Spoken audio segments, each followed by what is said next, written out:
जय हिंद साथियों, आप सभी का आपके अपने परिवार आसमा सिविल एकेडमी के इस ई लर्निंग प्लेटफॉर्म पे मैं इशार अहमद आप सभी का पुरजोर स्वागत करता हूं और आशा करता हूं कि आप अपनी प्रतियोगी परीक्षा की तैयारी बेहतर जोरों शोरों से और एक युद्ध स्तर पे कर रहे हैं। मेरे प्रिय साथियों, जैसे कि आप सभी को पता है कि हम भारतीय भूगोल के सत्र को कंप्लीट करने जा रहे हैं, तो इस क्रम में हम जो है आज पढ़ेंगे नदी अपवाह तंत्र का एक अलग पाठ।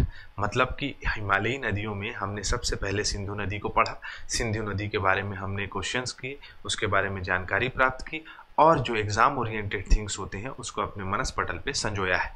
आज हम ब्रह्मपुत्र नदी उसी प्रकार से पढ़ेंगे और अपने कोर्स को आगे बढ़ाएंगे। लेकिन अगर आप इस चैनल में नए हैं तो अपने इस चैनल को सब्सक्राइब कर लें और पहले से अगर इस चैनल में है तो मेरे प्रिय साथियों वीडियो को शेयर करना ना भूलें। ठीक है, चलिए अपना सत्र प्रारंभ करते हैं।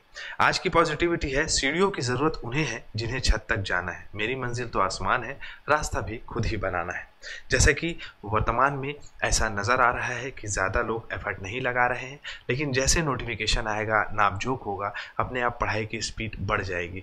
तो अपने आप की पढ़ाई की स्पीड उस समय से बढ़ाने से बेहतर है आपको जब 341 पदों में से एक पद लेना है तो अभी से क्यों ना पढ़ाई किया जाए। इसीलिए अपनी मंजिल को, अपने जज्बे को बिल्कुल हर दिन एक समान रखें और अपने लक्ष्य के प्रति समर्पित रहें। मेरे प्रिय साथियों, आपको अगर दरोगा बनना है तो अपनी कंसिस्टेंसी को अभी से आप लोगों को बनाए रखनी होगी, क्योंकि अगर देखा जाए तो छत्तीसगढ़ का सबसे टफेस्ट एग्जाम कहा जा सकता है इसे, जिसमें सबसे पहले आपका नापजोक होगा, नापजोक होने के बाद आपका प्रीलिम्स होगा, प्रीलिम्स के बाद मेंस होगा, मेंस के बाद फिजिकल होगा, फिजिकल के बाद इंटरव्यू होगा, इंटरव्यू के बाद जो है लिस्ट आएगी छन के।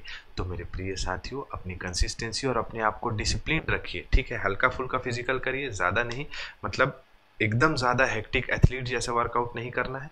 मतलब अपने आप के बॉडी को जो है कहा जा सकता है कि टोन रखना है, टोन इन द सेंस कि नॉक करना है, अपने आप को जितने भी हो सकता है फिट रखने की कोशिश करें, बाहरी चीज़ों को ना खाएं और घर में चीज़ों को बना के खाएं, प्रोटीन डाइट ज़्यादा लें। ठीक है, चलिए अपना सत्र प्रारंभ करते हैं। नदी अपवाह तंत्र चल रहा है हमारा चौथा टॉपिक, और लास्ट टाइम मैंने प्रश्न पूछा था सतलज नदी भारत में किस राज्य और किस गार्ज से भारत में प्रवेश करती है। तो सतलज नदी जो है सिपकिला गार्ज से प्रवेश करती है, वो भी हिमाचल प्रदेश से भारत में। ठीक है, फिर उसके बाद वो जाके सिंधु नदी में, चिनाब नदी में मिल जाती है। ठीक है, देख सकते हो आप से ये आपका सतलज नदी आई और जाकर चिनाब नदी में मिल जाती है पाकिस्तान में। हिमालयी नदियों के बारे में हमने सिंधु नदी अपवाह तंत्र पढ़ा, गंगा नदी अपवाह तंत्र नहीं पढ़ा है अभी। आज पढ़ेंगे हम ब्रह्मपुत्र नदी अपवाह तंत्र और इसको जो है आगे बढ़ाएंगे। ठीक है, चलो तो देखो मेरे प्रिय साथियों, सबसे पहले हमें मैप ओरिएंटेड चीज़ों को पढ़ना है ब्रह्मपुत्र नदी की देखते हुए। तो ब्रह्मपुत्र नदी का ओरिजिन जो है वो कहाँ से होता है, तो मानसरोवर झील के पास से चेमा युंग डुंग ग्लेशियर के पास से इसका ओरिजिन होता है और तिब्बत के मार्ग से, मतलब चाइना में होते हुए ये जो है भारत में प्रवेश करती है। कहाँ से प्रवेश करती है, तो ग्रेट बैंड आपको एक तो दिखाई देगा, इतना बड़ा मोड़ दिखाई दे रहा है, यहीं पर है आपका दिहांग गार्ज। क्या है, दिहांग गार्ज है। गार्ज की चर्चा लास्ट क्लास में हुई थी। ऐसा क्षेत्र जो कि पूर्ववर्ती नदियों के द्वारा, ऐसी खाड़ी जो कि पूर्ववर्ती नदियों के द्वारा बनाया जाए उसे हम गार्ज कहते हैं। तो दिहांग गार्ज से भारत में नामचा पर्वत के पास से भारत में प्रवेश करती है और इसे यहाँ सियांग या दिहांग नदी के नाम से जाना जाता है। ठीक है, दिहांग नदी के नाम से जाना जाता है। कहाँ, तो अरुणाचल प्रदेश में। जब ये असम में प्रवेश करती है तो रैंप वैली से बहते हुए ये कहाँ जाती है, आपका असम में जो है आपका सदिया नाम की जगह है, सदिया से धुबरी तक ये जो है प्रवेश करती है रैंप घाटियों में, और रैंप घाटियों से होते हुए जो है ये जाकर बांग्लादेश में जब प्रवेश करती है तो इसका नाम हो जाता है जमुना नदी। और जमुना नदी और जो पद्मा नदी है इसके संगम से बे ऑफ बंगाल में ये जाकर समर्पित हो जाती है गंगा नदी में, और इसे अच्छी तरीके से समझेंगे। लेकिन हम ये क्या देख रहे हैं कि एक ये अंतर्राष्ट्रीय नदी है जो कि कहाँ बह रही है, चाइना में बह रही है, इंडिया में बह रही है और आपका बांग्लादेश में बह रही है। मतलब ये क्या है, एक अंतर्राष्ट्रीय नदी है।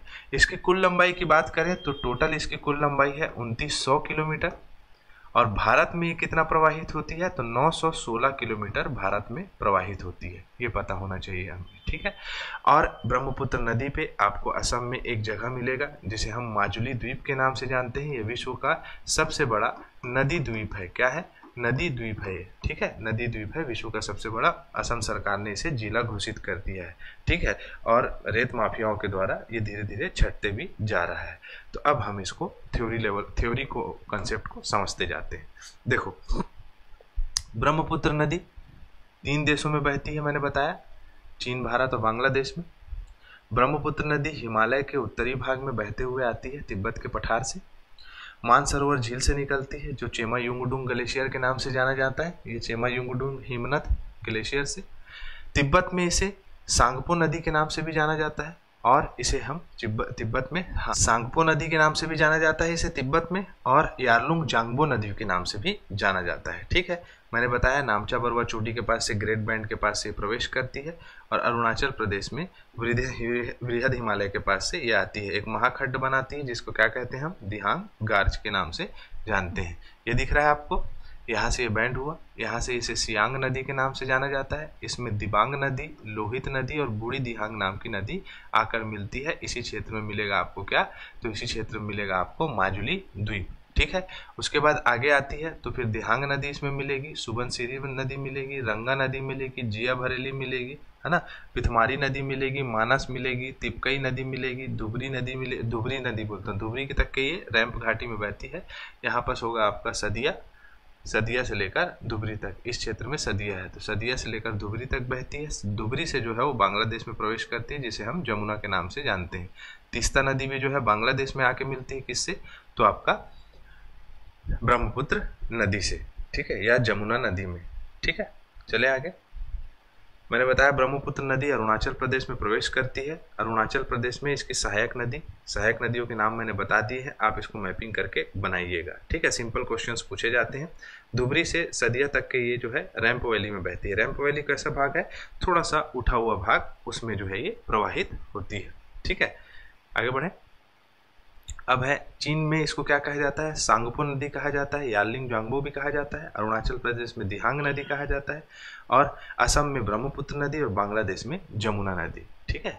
चले आगे, ब्रह्मपुत्र नदी अपवाह तंत्र में बाई तरफ से लोहित, बूढ़ी दिहांग, धनसिरी, कपिली, दिबांग और तीस्ता, संकोश, रंगा नदी, सुबनसिरी और दिहांग मानस ये दाएं ओर से मिलती है। इसकी सहायक नदी है। अब फटाफट हम रिवीजन कर लेते हैं, छोटा सा पार्ट है, ज़्यादा नहीं इसमें पढ़ना है, लेकिन सहायक नदी और ब्रह्मपुत्र नदी का नॉलेज होना जरूरी है। निम्नलिखित में से किस नदी को तिब्बत में सांगपो कहते हैं, तो ब्रह्मपुत्र नदी, बी ऑप्शन हो जाएगा। ब्रह्मपुत्र नदी अपवाह तंत्र के संदर्भ में निम्नलिखित कथनों पर विचार करें और सत्य कथन को चुनें। तिब्बत में इसे सांगपो कहा जाता है, ठीक है। सांगपो मतलब होता है शोधक, ठीक है। यारलुंग जांगबो याद रखोगे भी तो कोई दिक्कत नहीं है ना, कई जगह बोलते हैं और कई पुस्तक में नहीं मिलेगा, तो सांगपो याद रखिएगा। अरुणाचल प्रदेश दिहांग के नाम से जानी जाती है। अरुणाचल प्रदेश में असम घाटी में से ब्रह्मपुत्र कहते हैं, तीनों सही हो जाएगा, है ना, तो ये याद रखिएगा।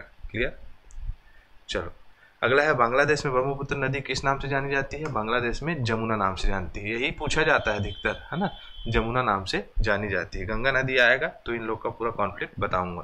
ब्रह्मपुत्र नदी निम्नलिखित में से किस नदी के साथ संयुक्त रूप से अपने मुहाने पर विश्व का सबसे बड़ा डेल्टा बनाती है, तो गंगा नदी के साथ या पद्मा नदी के साथ विश्व का सबसे बड़ा डेल्टा बनाती है। कैसे, मान के चलो ये ब्रह्मपुत्र नदी आ रही है और इधर से गंगा नदी आ रही है और यहाँ पर विश्व का सबसे बड़ा डेल्टा बनाएगी। मान के चलो ये हो गया अरुणाचल प्रदेश वाला भाग, ठीक है, और ये बांग्लादेश वाला भाग, और यहाँ से गंगा नदी प्रवेश करती है तो विश्व का सबसे बड़ा डेल्टा बना ली, ठीक। चलो, ब्रह्मपुत्र नदी अपने गुम्फित अफवाह के लिए जानी जाती है। निम्नलिखित में से किस राज्य में ब्रह्मपुत्र नदी में सबसे बड़ा नदी द्वीप माजुली द्वीप का निर्माण हुआ है, किसमें हुआ है, तो असम में हुआ। असम में सिंपल आंसर पूछता है मेरे प्रिय साथियों, अगर ये भी कठिन लग रहा है तो बहुत कठिन है फिर जीवन। ब्रह्मपुत्र नदी भारत में निम्नलिखित में से किन राज्यों में प्रवाहित होती है, तो अरुणाचल प्रदेश में बहती है सबसे पहले, असम में आई, असम और ए और बी होगा, है ना, ए और बी होगा, मेघालय में नहीं है, त्रिपुरा में नहीं है, ठीक। प्रवाह क्षेत्र असम और आपका अरुणाचल प्रदेश है। इसका कितना, 916 किलोमीटर। अरुणाचल प्रदेश में सांगपो नदी किस नाम से जानी जाती है, दिहांग नदी, दिहांग के नाम से जानती है ना, ये दिहांग लिखा गया है, इसको दिहांग कर लीजिएगा, ठीक है, दिहांग के नाम से जानी जाती है। क्लियर, सियांग भी कहते हैं और दिहांग भी कहते हैं।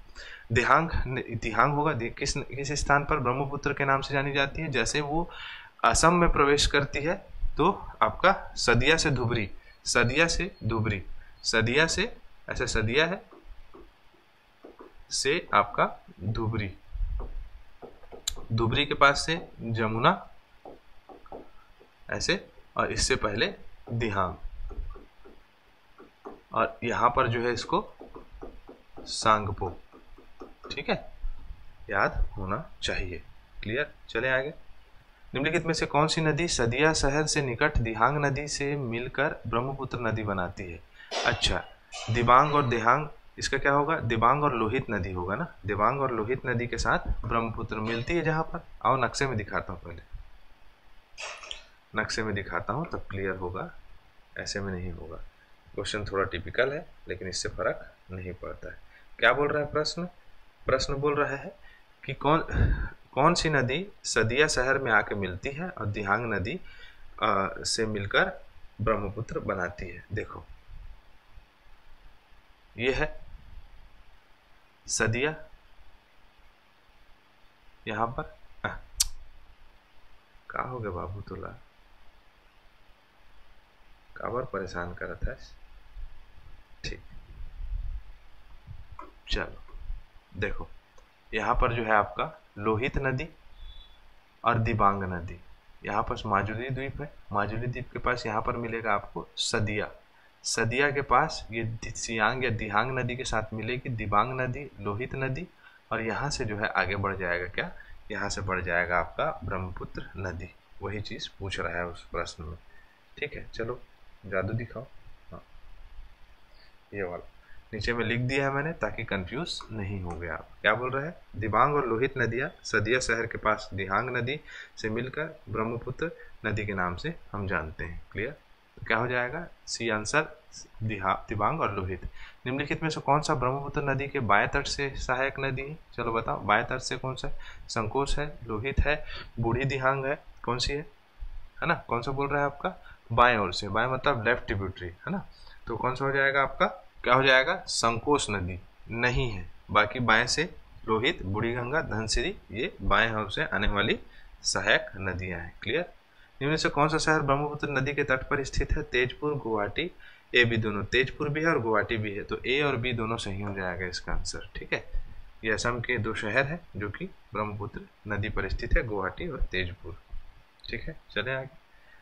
ब्रह्मपुत्र नदी तीस्ता नदी से मिलने के बाद किस नाम से जानी जाती है? किस नाम से जानी जाती है ब्रह्मपुत्र नदी? तो जमुना नाम से जानी जाती है। जहाँ पर तीस्ता नदी का संगम होता है उधर इसे जमुना नदी के नाम से जाना जाता है। जैसे भारत में, जैसे बांग्लादेश में प्रवेश होती है, वैसे ही तीस्ता नदी मिलती है इससे, और ये जमुना नदी के नाम से जानी जाती है ब्रह्मपुत्र नदी। ठीक है, चलो आगे बढ़े। निम्नलिखित में से कौन सा सांगपो का शाब्दिक अर्थ है? बताओ, मैं वो पढ़ा चुका हूँ आपको। शोधक है, आरोग्य है, क्लिनीर है, उपयुक्त सभी है। हमारा सत्र यहाँ कंप्लीट होता है। इसी के साथ मैं इजाजत चाहूंगा। जय हिंद, जय भारत।